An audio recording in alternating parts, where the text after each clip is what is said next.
Mahkamah Konstitusi Republik Indonesia yang mengadili pengujian undang-undang pada tingkat pertama dan terakhir menjatuhkan putusan dalam permohonan pengujian undang-undang nomor 40 tahun 1999 tentang pers terhadap Undang-Undang Dasar Negara Republik Indonesia tahun 1945 yang diajukan oleh Ikatan Wartawan Hukum dan Rizky Suryanindika memberi kuasa kepada Victor Santoso Tandiasa dan kawan-kawan selanjutnya disebut sebagai para pemohon. Membaca permohonan dan seterusnya dianggap diucapkan duduk perkara dan seterusnya dianggap diucapkan pertimbangan hukum, kewenangan mahkamah dan seterusnya mahkamah berwenang dan seterusnya kedudukan hukum dan seterusnya para pemohon memiliki kedudukan hukum dan seterusnya. Pokok permohonan paragraf 3.7 sampai dengan 3.15 dan seterusnya dianggap diucapkan. Menimbang bahwa selanjutnya mahkamah mempertimbangkan dalil para pemohon yang bermuara pada persoalan frasa perlindungan hukum dalam norma pasal 8 Undang-Undang 40 1999 yang menurut para pemohon dengan berlakunya pasal akuo menimbulkan ketidakpastian hukum dan seterusnya dianggap diucapkan. Terhadap dalil para pemohon akuo, mahkamah mempertimbangkan sebagai berikut. Bahwa berkenaan dengan norma pasal 8 Undang-Undang 40 1999 yang dipersoalkan konstitusionalitasnya oleh para pemohon untuk memahaminya tidak dapat dilepaskan dari penjelasan. Tidak dapat dilepaskan dari penjelasan yang termasuk dalam satu kesatuan yang utuh dan menjadi bagian dari keseluruhan norma pasal 8 Undang-Undang 40 1999 yang selengkapnya menyatakan sebagai berikut dan seterusnya dianggap diucapkan. Bahwa berkaitan dengan norma pasal 8 Undang-Undang 40 1999 dimaksud para pemohon memohon agar frasa perlindungan hukum dalam norma pasal akuo dimaknai, termasuk tindakan kepolisian dan gugatan perdata tidak dapat dilakukan kepada wartawan dalam melaksanakan profesinya berdasarkan kode etik pers atau termasuk tindakan pemanggilan, pemeriksaan, penggeledahan, penangkapan dan penahanan terhadap wartawan hanya dapat dilakukan setelah mendapat izin dari Dewan Pers. Bahwa terhadap dalil para pemohon tersebut, mahkamah berpendapat ketentuan pasal 8 Undang-Undang 40 1999 yang menyatakan dalam melaksanakan profesinya, wartawan mendapat perlindungan hukum, merupakan norma esensial yang menegaskan komitmen negara hukum demokratis terhadap jaminan atas kebebasan pers sebagai salah satu pilar utama kehidupan bernegara yang berdasarkan kedaulatan rakyat. Berkenaan dengan ketentuan norma akuo tidak dapat dipahami secara sempit sebagai perlindungan yang hanya bersifat administratif atau insidental saja, melainkan harus dimaknai sebagai pengakuan dan penegasan bahwa produk jurnalistik pers adalah bagian dari implementasi terhadap hak konstitusional warga negara, khususnya hak atas kebebasan menyatakan pendapat dan hak untuk memperoleh serta menyebarluaskan informasi kepada publik atau masyarakat. Hal ini mengingat fungsi strategis pers dalam menjamin transparansi, akuntabilitas, dan pengawasan terhadap penyelenggaraan kekuasaan negara di Indonesia. Bahwa selanjutnya menurut mahkamah ketentuan norma pasal 8 Undang-Undang 40 1999 berkenaan dengan tugas wartawan dalam melaksanakan profesinya memiliki arti bahwa perlindungan hukum seharusnya melekat pada setiap tahapan kegiatan atau kerja jurnalistik, mulai dari proses pencarian dan pengumpulan fakta, pengolahan dan verifikasi informasi hingga penyajian, penerbitan, dan penyebarluasan berita kepada publik atau masyarakat. Sepanjang seluruh rangkaian dan tahap kegiatan dimaksud dilakukan secara sah berdasarkan prinsip profesionalitas, kode etik jurnalistik, dan ketentuan peraturan perundang-undangan yang berlaku, di mana wartawan tidak dapat diposisikan semata-mata sebagai subjek hukum yang secara serta-merta dengan mudah langsung dapat dikenakan sanksi pidana, gugatan perdata maupun tindakan kekerasan atau intimidasi. Oleh karena itu, pasal 8 Undang-Undang 40 1999 berfungsi sebagai norma yang menjadi dasar safeguard norm agar profesi wartawan atau jurnalis tidak terhambat oleh rasa takut akan kriminalisasi, gugatan yang bersifat membungkam, strategic lawsuit against public participation, maupun tindakan kekerasan dan intimidasi baik yang dilakukan oleh aparat negara maupun oleh masyarakat lainnya. Bahwa berkenaan dengan penjelasan pasal 8 Undang-Undang 40 1999 yang mempertegas makna perlindungan hukum sebagai jaminan perlindungan dari pemerintah dan atau masyarakat kepada wartawan dalam melaksanakan fungsi, hak, kewajiban, dan perannya sesuai dengan ketentuan peraturan perundang-undangan yang berlaku. Hal demikian menunjukkan bahwa perlindungan hukum terhadap wartawan tidak hanya bersumber dari kewajiban negara, melainkan juga merupakan tanggung jawab sosial masyarakat dalam menghormati dan menjaga independensi serta kebebasan pers. Dalam batas penalaran yang wajar, konstruksi hukum demikian memiliki makna perlindungan hukum tidak bersifat sepihak, melainkan kolektif dan sistemik yang bertujuan menciptakan kebebasan pers yang bertanggung jawab, beretika, dan berintegritas. Bahwa oleh karenanya menurut Mahkamah fungsi, hak, kewajiban, dan peran wartawan sebagaimana dimaksud dalam penjelasan pasal 8 Undang-Undang 40 1999 harus dipahami secara utuh dan komprehensif sebagai satu kesatuan yang tidak terpisahkan dengan ketentuan norma pasal 8 Undang-Undang 40 1999. Dalam kaitan ini, wartawan menjalankan fungsi pers dan jurnalistiknya untuk memberikan informasi, pendidikan, dan hiburan, serta kontrol sosial. Selain hal tersebut, wartawan juga diberikan kewajiban untuk menjunjung tinggi kebenaran, akurasi, dan menjaga etika jurnalistik. Dengan demikian, perlindungan hukum yang diberikan bukanlah perlindungan hukum yang bersifat absolut atau mutlak, melainkan perlindungan yang bersyarat dan tunduk pada kepatuhan terhadap kode etik jurnalistik dan peraturan perundang-undangan. Oleh karena itu, sepanjang wartawan bertindak dalam kerangka kepatuhan terhadap kode etik jurnalistik dan menjalankan peraturan perundang-undangan, termasuk menjalankan kewajibannya secara sah, maka negara dan masyarakat berkewajiban memastikan tidak boleh ada tindakan sewenang-wenang, termasuk tindakan yang bersifat represif, tekanan atau intimidasi yang dapat mengganggu dan menghambat pelaksanaan kebebasan pers.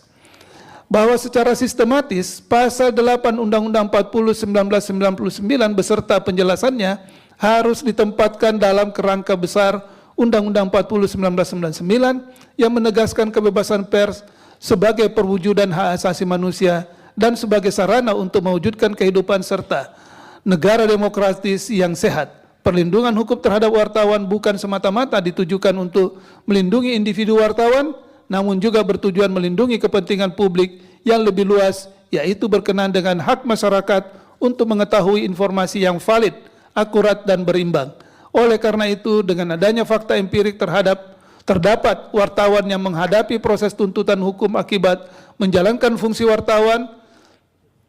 fungsi jurnalistiknya, yang kemudian dituntut melalui ketentuan pidana yang diatur dalam Kitab Undang-Undang Hukum Pidana, KUHP, gugatan perdata melalui Kitab Undang-Undang Hukum Perdata, KUH Perdata, termasuk ketentuan undang-undang yang mengatur mengenai informasi dan komunikasi elektronik, yaitu Undang-Undang Nomor 1 Tahun 2024 tentang perubahan kedua atas Undang-Undang Nomor 11 Tahun 2008 tentang informasi dan transaksi elektronik, Undang-Undang 1 2024, dan sanksi pidana yang terdapat dalam undang-undang lainnya. Bahwa menurut Mahkamah penggunaan instrumen penuntutan hukum baik secara pidana maupun perdata terhadap wartawan yang secara sah sedang menjalankan fungsi jurnalistiknya telah ternyata berpotensi terjadinya kriminalisasi pers, yaitu keadaan di mana proses hukum digunakan bukan untuk menegakkan keadilan hukum semata, melainkan berpotensi membungkam kritik, membatasi arus informasi, atau menekan kebebasan berekspresi. Dalam konteks ini, Mahkamah menilai bahwa wartawan memiliki posisi yang secara inherent rentan, vulnerable position, karena aktivitas jurnalistik kerap bersinggungan dengan kepentingan kekuasaan politik, ekonomi, maupun sosial. Oleh karena itu, pemberian perlindungan hukum yang bersifat khusus dan afirmatif kepada wartawan bukanlah bentuk keistimewaan yang melanggar asas persamaan di hadapan hukum, equality before the law, melainkan justru merupakan instrumen konstitusional untuk mewujudkan keadilan substantif. Bahwa dalam kaitan ini Mahkamah perlu menegaskan kembali ketentuan Undang-Undang 40 1999 dibentuk adalah sebagai lex specialis yang mengatur secara khusus aktivitas atau kegiatan jurnalistik, termasuk mekanisme penyelesaian sengketa yang timbul akibat pemberitaan yang melekat dengan perlindungan hukum terhadap wartawan, sehingga perlindungan sebagaimana dimaksud menjadi inseparable atau menyatu erat sepanjang wartawan menjalankan tugas jurnalistik secara personal, secara profesional, beretikat baik, dan tunduk pada kode etik jurnalistik serta ketentuan peraturan perundang-undangan, khususnya ketika sedang menjalankan tugas dan kewajiban profesinya secara sah. Dengan demikian, pasal 8 Undang-Undang 40 1999 tidak dapat ditafsirkan sebagai norma yang memberikan impunitas hukum, melainkan harus dimaknai sebagai perlindungan substantif dan prosedural dari tindakan represif, kriminalisasi, maupun pembatasan yang tidak proporsional. Oleh karena itu, berkenaan dengan hal tersebut, maka terhadap tindakan kekerasan atau intimidatif, bahkan upaya kriminalisasi terhadap wartawan atas karya jurnalistiknya, tidak seharusnya dapat langsung menggunakan instrumen hukum pidana atau perdata, tanpa terlebih dahulu menempuh mekanisme yang diatur sebagaimana ketentuan dalam Undang-Undang 40 1999. Sebab hakikat dari substansi perlindungan hukum dalam norma pasal 8 Undang-Undang 40 99 adalah semangat untuk mewujudkan atau memberikan perlindungan kebebasan berekspresi itu sendiri. Sehingga mekanisme hukum pers yang mengatur berkaitan hak jawab, hak koreksi, dan penilaian etik jurnalistik oleh Dewan Pers merupakan instrumen yang dirancang untuk menyelesaikan sengketa pers secara proporsional, berimbang, dan berorientasi pada pemulihan, bukan penghukuman. Dengan demikian, mekanisme tersebut harus diposisikan sebagai forum utama dan pertama primary remedy dalam setiap keberatan terhadap pemberitaan bahkan langkah. Demikian bisa menjadi forum untuk menempuh tahapan penyelesaian di luar pengadilan atau restoratif justice sebelum harus dilakukan proses hukum baik secara pidana maupun perdata. Bahwa lebih lanjut, apabila sanksi pidana atau perdata tidak digunakan secara ultimum remedium terhadap wartawan dalam menjalankan tugas dan fungsi jurnalistiknya sebagai pers, maka negara secara tidak langsung mengabaikan prinsip due process of law dalam konteks kebebasan berekspresi. Terlebih lagi, penegakan hukum yang demikian tidak hanya berpotensi melanggar hak konstitusional wartawan, tetapi juga mengancam hak masyarakat luas untuk memperoleh informasi yang valid, akurat, dan berimbang, sehingga berakibat pada pers tidak lagi dapat menjalankan fungsi kritik dan kontrol sosial secara optimal dalam negara hukum yang demokratis. Hal ini apabila tidak diwujudkan, maka dapat merugikan kepentingan publik dan melemahkan kehidupan berdemokrasi yang berdasarkan nilai-nilai Pancasila. Bahkan, berkenaan dengan hal tersebut, Mahkamah dalam beberapa putusannya, salah satunya dalam putusan Mahkamah Konstitusi nomor 105 2024 yang telah diucapkan dalam sidang pleno terbuka untuk umum pada tanggal 29 April 2025, secara konsisten telah berpendirian dan menegaskan bahwa pembatasan terhadap kebebasan pers, in kasus kebebasan berekspresi, hanya dapat dibenarkan apabila dilakukan secara ketat, proporsional, dan sebagai upaya terakhir atau ultimum remedium, sebagaimana pertimbangan hukum mahkamah sebagai berikut dan seterusnya dianggap diucapkan. Berdasarkan uraian kutipan pertimbangan hukum tersebut dalam konteks ketentuan atau tuntutan pidana yang berkaitan dengan informasi dan transaksi elektronik dengan cara penyebarluasan produk jurnalistik melalui media digital atau platform elektronik tidak serta-merta mengubah karakter hukumnya menjadi informasi elektronik yang tunduk pada rejim Undang-Undang 1 2024. Oleh karena itu, sepanjang pemberitaan pers tersebut merupakan hasil karya jurnalistik yang dilakukan secara sah berdasarkan kode etik jurnalistik dan peraturan perundang-undangan, maka rejim hukum yang berlaku dalam Undang-Undang 40 1999. Dengan demikian, sanksi pidana dan perdata tidak boleh dijadikan instrumen utama atau eksesif untuk menyelesaikan sengketa pers, melainkan hanya dapat digunakan secara terbatas dan eksepsional setelah mekanisme yang diatur dalam Undang-Undang 40 1999 terbukti tidak atau belum dijalankan. Bahkan bahwa berdasarkan uraian fakta hukum tersebut, apabila dikaitkan dengan eksistensi norma pasal 8 Undang-Undang 40 99 beserta penjelasannya, menurut Mahkamah norma pasal 8 Undang-Undang 40 99 tidak mengatur secara jelas bentuk perlindungan hukum dalam rangka menjamin kepastian dan keadilan hukum bagi wartawan. Sebab norma pasal 8 Undang-Undang 40 99 merupakan norma yang bersifat deklaratif tanpa adanya konsekuensi perlindungan hukum yang nyata atau real. Bahkan apabila norma tersebut tidak diberikan pemaknaan yang jelas dan konkret oleh mahkamah, maka berpotensi langsung menjerat wartawan tanpa terlebih dahulu melalui mekanisme yang terdapat dalam ketentuan Undang-Undang 4099. Oleh karena itu, mahkamah perlu memberikan pemaknaan secara konstitusional. Dalam hal ini, pemaknaan dimaksud harus memastikan bahwa tindakan hukum terhadap wartawan dalam menjalankan tugas jurnalistiknya wajib mengedepankan mekanisme dan prinsip-prinsip perlindungan terhadap pers, termasuk berkenaan dengan gugatan, laporan, dan tuntutan hukum terhadap pers yang berkaitan dengan karya jurnalistik tidak serta-merta dapat langsung diproses melalui tuntutan hukum pidana dan atau perdata, sehingga apabila terjadi sengketa yang bersumber dari karya jurnalistik dimaksud, maka penyelesaiannya harus mengedepankan mekanisme sebagaimana diatur dalam Undang-Undang 4099 dengan mendapatkan pertimbangan dari Dewan Pers terkait dengan penyelesaian pengaduan masyarakat atas kasus-kasus yang berhubungan dengan pemberitaan pers yang berkaitan dengan karya jurnalistik.